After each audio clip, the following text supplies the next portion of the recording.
Film शुरू होती है और हम एक मायरा नाम की लड़की को देखते हैं जो अपने पति एडन के साथ में काफी खुश और काफी अच्छी जिंदगी जी रहे होते हैं। इन्हीं की एक वान्या नाम की भांजी होती है और वो इन्हीं के साथ रहती है क्योंकि दोनों ने उसे एडॉप्ट किया था। वो इसलिए कि वान्या के माता पिता का अजीब तरीके से डेथ हो चुकी थी। मायरा और एडन दोनों वान्या की देखभाल और बहुत ज्यादा प्यार करते थे ताकि उसे कभी भी अपने माता पिता का कमी न महसूस हो सके। लेकिन वान्या अब भी अपने माँ को बहुत मिस करती और हमेशा उसके चेहरे पर उदासी रहता था। एडन की एक खुद टॉय फैक्ट्री थी जहाँ पर वो टॉय बनाता था और खुद बेचा करता था। इसके कुछ ही दिन पहले एडन ने एक डॉल्स बनाया था जिसका नाम उसने सबरीना रखा था और उसकी डॉल को बच्चे बहुत ज्यादा खरीदते थे। एडन ने अपनी बीवी मायरा के लिए सभी डॉल से बड़ी सबरीना डॉल बनाया था जो कि बाकी के डॉल से दिखने में काफी अच्छी थी। मायरा को एडन का दिया हुआ तोहफा बहुत ही अच्छा लगा था। अगले सीन में हमें देखते हैं कि वान्या अपने स्कूल में होती है। वहाँ उसकी एक दोस्त अपनी आंख बंद करके चार्ली चार्ली कहकर गेम खेल रहा होता है। इस बच्चे का नाम डिट्टो होता है और ये डिट्टो चार्ली चार्ली गेम को खेलकर उसकी मदद से अपनी ग्रैंड मदर की सोल को रियल वर्ल्ड में बुलाने की कोशिश कर रहा था। जब वान्या उसे ऐसा करते हुए देखती है तब उसे बहुत अच्छा लग रहा था। जिसके बाद डिट्टो वान्या को बताता है कि इस गेम को खेलने के लिए लोगों को एक प्रेयर करनी पड़ती है ताकि इस गेम में बुलाए गए सोल्स वापस आ सके। डिट्टो वान्या को एक iOS ऐप के बारे में भी बताता है जिसके मदद से किसी भी सोल्स को देखा जा सकता है। वान्या चार्ली चार्ली गेम की बोर्ड को डिट्टो से ले लेती है। अब वान्या जब अपने घर पर होती है तब वो चार्ली चार्ली गेम की मदद से अपनी मॉम को रियल दुनिया में बुलाने लगती है। जिसके बाद वान्या को फील होने लगता है कि उसकी मॉम की सॉल रियल वर्ल्ड में आ चुकी है और वो iOS ऐप इस सॉल को ढूंढने लगती है। अब हमें तो पहले से पता होता है कि ये iOS ऐप फेक थी कि तभी वान्या को अपनी माँ की सॉल की जगह मदर मायरा दिख जाती है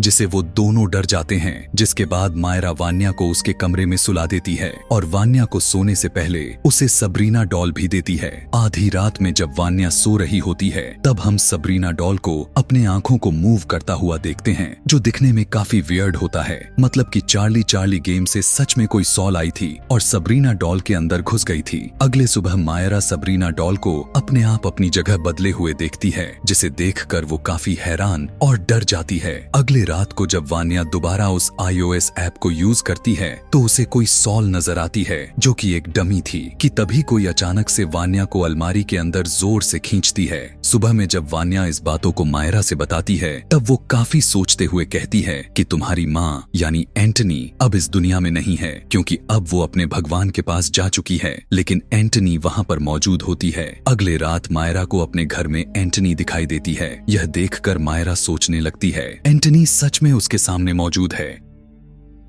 और देखते ही देखते एंटनी एक डीमन में बदल जाती है और मायरा को मारने की कोशिश करने लगती है। मायरा चिल्लाते हुए डरते हुए वहाँ से भागने लगती है। उसकी आवाज को सुनकर एडन भी वहाँ पर आ जाता है। ये डीमन दोनों पर अटैक कर देती है और वो डीमन इन्हें काफी बुरी तरह से डरा देता है। लेकिन ये दोनों किसी तरह करके वहाँ से भागने में कामयाब होते हैं और दोनों को पता चल चुका था उनके घर में एक डीमन है। जिसके बाद वो दोनों मिस लॉरेंस और उसके हस्बैंड जिनका नाम रेनार्ड होता है उनसे मिलने जाते हैं जो इनफैक्ट पैरानॉर्मल एक्सपर्ट थे। यह जानने के बाद कि मायरा के घर एक डीमन है तब मिस लॉरेंस फौरन उनके घर जाती है और वहाँ पर चार्ली चार्ली गेम की मदद से एंटनी को वापस उसके दुनिया में फेंकने की कोशिश करती है। लेकिन वहाँ पर चार्ली चार्ली गेम की बोर्ड में अपने आप ही आग लग जाती है और वो बोर्ड जलने लगता है कि तभी अचानक से लाइट भी चली जाती है। अंधेरे में यह डीमन वान्या को अपने कंट्रोल में कर लेता है। जिसके बाद वान्या मिस लॉरेंस पर हमला कर देती है ताकि वो यह सब ना कर सके।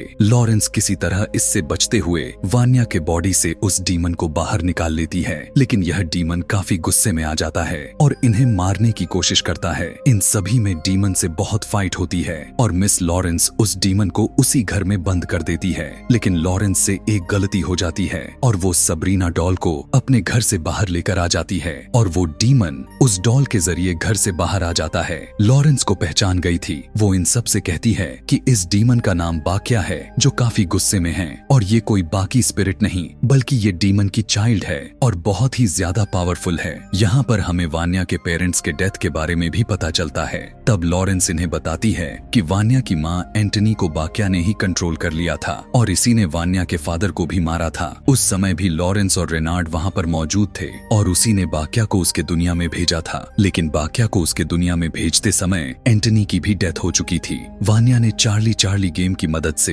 एंटनी यानी अपनी मॉम की सोल को रियल वर्ल्ड में बुलाया था और उसके जरिए ही बाक्या का डीमन भी आ गया था। बाक्या को मारने का सिर्फ एक ही तरीका होता है कि वो लॉरेंस को उसके ट्रू फॉर्म में विरासत में मिले एक खंजर से मारे, जिस खंजर से वाक्य को मारने के लिए ही बनाया गया था। ये खंजर अभी रेनार्ड के पास ही था और रेनार्ड की यह खंजर एक गुफा में मिला था, जहां इस खंजर को एक डीमन के जरिए उस गुफा में छुपाया गया था। अगले दिन बाक्या का डीमन दोबारा से एक्टिव हो जाता है और मायरा के शरीर में प्रवेश कर लेता है और उसे अपने कंट्रोल में कर लेता है, जिसके बाद मायरा सभी पर चाकू से कई बार हमला करती है। ये सभी किसी तरह मायरा को उसके घर में वापस लाते हैं, जिसके बाद लॉरेंस मायरा को पकड़कर उसके ऊपर एग्जॉर्सिज्म करती है, जहां हमें पता चलता है कि बाक्या की डीमन को सबसे पहले किसी इंसान ने ही रियल वर्ल्ड में बुलाया था। जिसके बाद हम कुछ साल पहले फ्लैशबैक में जाते हैं, जहां पर बताया जाता है कि एडन का एक भाई आर्का था। इन दोनों की फादर की एक टॉय कोनी थी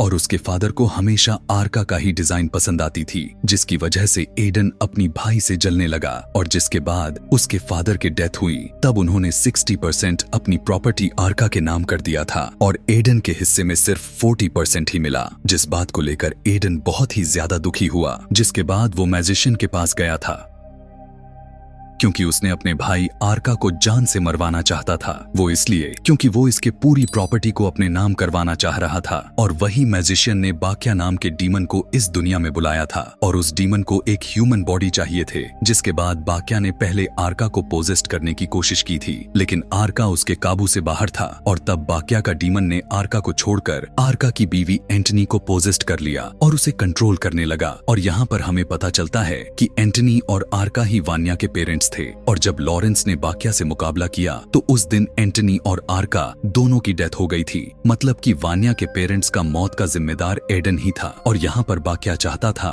कि वो एडन को पोजेस्ट कर ले ताकि वो और ज्यादा ताकतवर बन सके, क्योंकि एडन का शरीर काफी ज्यादा मजबूत था और फुर्तीला भी था। जिसके बाद आखिरकार वो डीमन एडन को पोजेस्ट कर ही लेता है और इन सभी पर हमला कर देता है और रेनार्ड किसी तरह करके इस डीमन को एडन की शरीर से बाहर निकालता है। जिसके बाद वो डीमन अपने असली रूप में आकर लॉरेंस पर हमला कर देता है कि तभी लॉरेंस के हाथ में वो खंजर होता है जिसे लॉरेंस बाक्या के सीने में घुसा देती है, जिससे उसका शरीर तबाह होने लगता है और वो डीमन पूरी तरह से खत्म हो जाता है। आगे की सीन में बहुत सारे लोगों के साथ पुलिस को दिखाया जाता है जो वो एडन को अरेस्ट कर लेती है और फिर उसके बाद हम देखते हैं कि मायरा और वान्या दोनों एक साथ काफी खुश होते हैं। कुछ समय के बाद आगे हम देखते हैं लॉरेंस और रेनार्ड को एक और पैरानॉर्मल डॉल के बारे में पता चलता है और उसे पता चलता है कि उस डॉल से जुड़ी एक और केस उसके सामने आया है। इसका मतलब यह होता है कि वो डीमन अभी भी इसी दुनिया में है, क्योंकि वो गया नहीं होता बल्कि वापस आ चुका था।